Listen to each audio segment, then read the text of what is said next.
Bring this up. All right, Successful Indie Author, 5-Minute Focus, episode 228, First Lines in Stories. The first line is so critical because that's where you hook the reader and keep them reading. For line, like Heinlein is a master at those first lines because it sets you into the unknown of what are they going to talk about. But if you read into it, you can see that this is part of the story.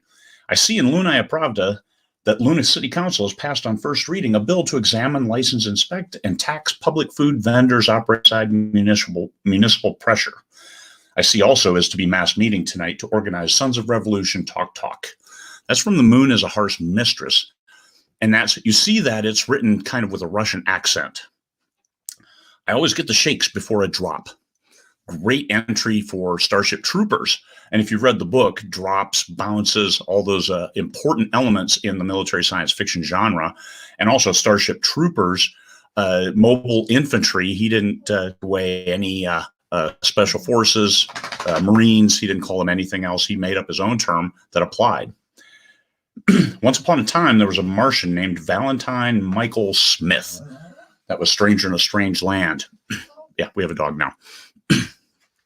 Stranger in a Strange Land. This is also one of his biggest sellers. It talks about stuff like that. Here's a Martian with a very normal sounding name. Interesting. And that keeps you going. Like, let me find out more about that. J.K. Rowling did a great job with the first Harry Potter. Needless to say, hundreds of millions of people can't be wrong.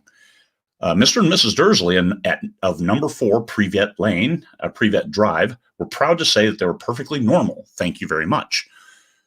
With thank you very much on there, it would have been fairly dull. But with that, it's an in-your-face challenge. Hey, what do you mean they're normal?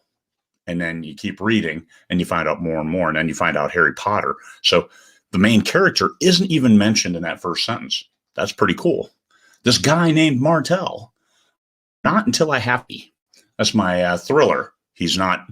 And then you read more and more and find out, it's about violence. It's about those kinds of things that people don't necessarily embrace, but have to do on behalf of others.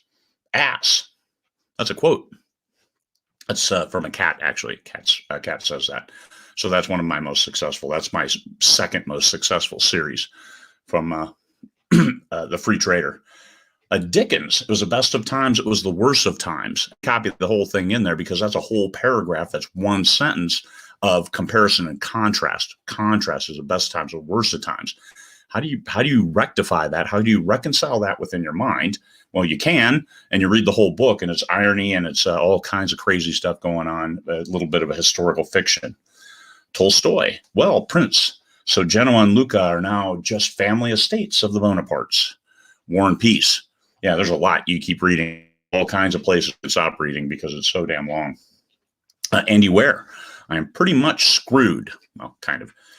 The Martian, what a great way to start it. And then you go through all the different ways of how he defeats that being screwed. Oops. Jane Austen.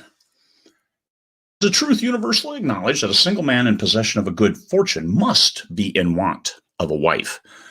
That's Victorian romance. Take a look. It's a good book. It's very well received. To this day, it still sets a standard for how to write characters and interactions and kind of elements within a good book. How about Suzanne Collins? When I wake up, the other side of the bed is cold. From The Hunger Games, first book there. What about E.L. James? I scowl with frustration at myself in the mirror. 50 Shades of Grey. And that actually sets up the whole book. Frustration. Oh my God, what's going on with me?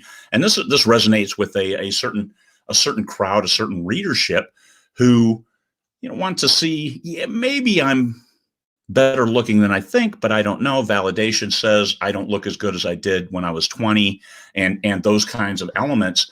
And people reading 125 million sales of that book.